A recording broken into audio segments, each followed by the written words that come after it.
brought you by Silver Pumps and Motors. Top quality और consistent performance के लिए सिर्फ सिल्वर पंप्स नाम याद रखना. ఏపీ లిక్కర్ కేసులో వేల కోట్ల కుంభకోణం జరిగిందని ఆరోపణలు. కానీ కేసంతా ఆ 11 కోట్ల చుట్టూనే గిర్రున తిరుగుతోంది. కుంభకోణంలో ఎవరిది రైట్ ఎవరిది రాంగ్ అన్నది కూడా ఆ 11 కోట్లే డిసైడ్ చేయబోతున్నాయా? ఇంతకు ఆ 11 కోట్ల కన్ఫ్యూజన్ ఎందుకు వచ్చింది? సిట్ ఆరోపణలపై నిందితుడి వర్షన్ ఏంటి?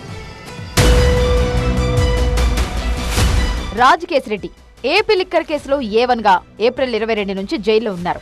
అయితే శంషాబాద్ ఫామ్ హౌస్ లో 11 కోట్ల రూపాయలు స్వాధీనం చేసుకున్న తర్వాత కేసులో ట్విస్టుల మీద ట్విస్టులు చోటు చేసుకుంటున్నాయి. దొరికిన 11 కోట్లు తనవి కాదన్నది కేశిరెడ్డి వాదన. సిట్ తనను బలవంతంగా ఇరికించి లిక్కర్ స్కామ్ లో బలిపశువును చేసేందుకు ప్రయత్నిస్తోందంటున్నారు Kesireddy.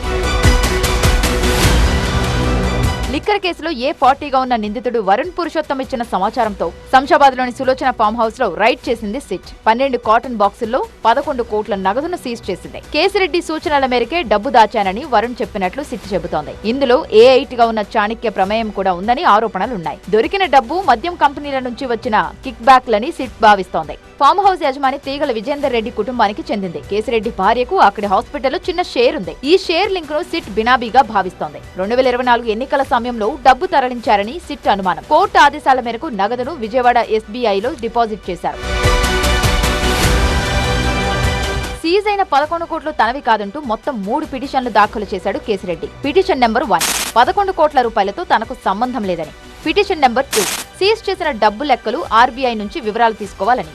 Petition number 3 serial numbers note చేసుకుని వేరే నగదుతో కలపకుండా భద్రపరచాలని. ఇలా 3 పిటిషన్లు దాఖలు చేశారు. కేశిరెడ్డి లేవనెత్తిన అభ్యంతరాలను పరిగణలోకి తీసుకున్న ACB కోర్టు సీజ్ చేసిన 11 కోట్ల రూపాయల నోట్ల సీరియల్ నెంబర్స్ నోట్ చేయడంతో పాటు పంచనామా నిర్వహించి భద్రపరచాలని ఆదేశించింది. కేసులో తమకు అనుమానాలున్నాయని అందుకే పిటిషన్లు దాఖలు చేశామని కేశిరెడ్డి తరపు న్యాయవాది చెబుతున్నారు. అసలు డబ్బును బ్యాంకులు ఎలా డిపాజిట్ చేస్తారని, ట్రెజరీలో డిపాజిట్ చేయాలి కదా అన్నది కేశిరెడ్డి తరపు లాయర్ల వాదన. అంతేకాదు పిటిషన్ దాఖలు చేయగానే హడావుడిగా రాత్రుళ్లు బ్యాంకులో డిపాజిట్ చేయడానికి ఎందుకు ప్రయత్నాలు చేశారని కేశిరెడ్డి లాయర్లు అనుమానం వ్యక్తం చేస్తున్నారు. జూన్ 2024 తర్వాత ప్రింట్ అయిన అమౌంట్ మాకు డౌట్లు ఉన్నాయని చెప్పేసి మేము కోర్టులో పిటిషన్ కూడా ఫైల్ చేశాం. కోర్టులో పిటిషన్ ఫైల్ చేసిన మీదట కోర్టు వారు రేపు సోమవారానికి నోటీస్ చేశారు. ఈలోపే హడావుడి చేసి నేను సాయంత్రం ఎప్పుడైతే మేము RBIకి పంపించమని మేము ఎప్పుడైతే పిటిషన్ వేసామో అప్పటి నుంచే సిట్ అధికారి గారు హడావుడి చేసేసి అమౌంట్ తీసుకురావడం, బ్యాంక్ అప్పు చెప్పడం అన్ని చేసి నైట్కి నైట్ చేశారు. అంత 11 కోట్ల రూపాయల అమౌంట్ని తీసుకెళ్ళి నైట్ చేయాల్సిన అవసరం ఏంటండి? ఏ అనుమానాలు లేకపోతే పబ్లిక్గా పగలే చేయొచ్చు కదా, నైట్ చేసుకోవడం ఎందుకు? అది మాకు అనుమానాలు కాబట్టి తర్వాత కాన్సిక్వెన్స్ తర్వాత బ్యాంకు వారైనా వాళ్ళు they have to take care. Bank వాళ్ళు కూడా తీసుకునే అమౌంట్ చక్కగా పక్కన పెట్టాలి. వాళ్ళేది చెబుతున్నారు మేము అమౌంట్ డిస్బర్ చేస్తాం, అది చేస్తాం. మీరు ఎలా చేస్తారు?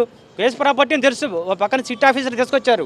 సిట్ ఆఫీసర్ తీసుకొచ్చినప్పుడు కేసు ప్రాపర్టీని తెలిసిన తర్వాత మీరు ఎలా డిస్బర్ చేస్తారు? అయినా డిపాజిట్ చేయడానికి ఏంటి? ఏమైనా ఉంటే అమౌంట్ తీసుకెళ్ళి ట్రెజరీలో డిపాజిట్ చేయాలి. ట్రెజరీ డిపాజిట్ చేయాలి కానీ కోర్టు బ్యాంకులో డిపాజిట్ చేసి బ్యాంకులో ఇంట్రెస్ట్ తీసుకుంటారా? ఎవరి కోసం అండి అది? సిట్ ఆరోపణలపై రాజకేశిరెడ్డి కోర్టులో కన్నీళ్లు కూడా పెట్టుకున్నట్లు తెలుస్తోంది. అంతేకాదు నోట్లపై వేలి ముద్రలను కూడా పరిశీలించి RBIతో నోట్ల ఇష్యూ తేదీలు, సీరియల్ నెంబర్లు వెరిఫై చేయాలంటున్నారు కేశిరెడ్డి. వరుణ్ పురుషోత్తం కన్ఫెషన్ ఆధారంగానే డబ్బు సీజ్ చేశామని సిట్ చెబుతున్నా అదంతా అబద్ధమంటున్నారు కేశిరెడ్డి. అంతేకాదు తనకు 43 ఏళ్లున్నాయని, కానీ 45 ఏళ్ల కిందట కొన్న ఆస్తిని బినామీగా చూపించడం వెనుక కుట్ర దాగుందంటున్నారు కేశిరెడ్డి. కేశిరెడ్డి వాదనలు చేయడం వెనుక లీగల్ స్ట్రాటజీ స్పష్టంగా కనిపిస్తోంది. సిట్ ఆరోపణలు తప్పని చాలా గట్టిగా వాదిస్తున్నారు కేశిరెడ్డి. మొత్తానికి 11 కోట్ల చుట్టూరా 3200 కోట్ల మద్యం కేసు తిరుగుతోంది. సిట్ కేశిరెడ్డి వాదనలు ఏది వాస్తవమో తేలాలంటే ఫోరెన్సిక్ రిపోర్టులు కీలకం. మరి చూడాలి గ్యారెన్ నెంబర్ ఎవరికి ఫేవర్ గా ఉంటుందో.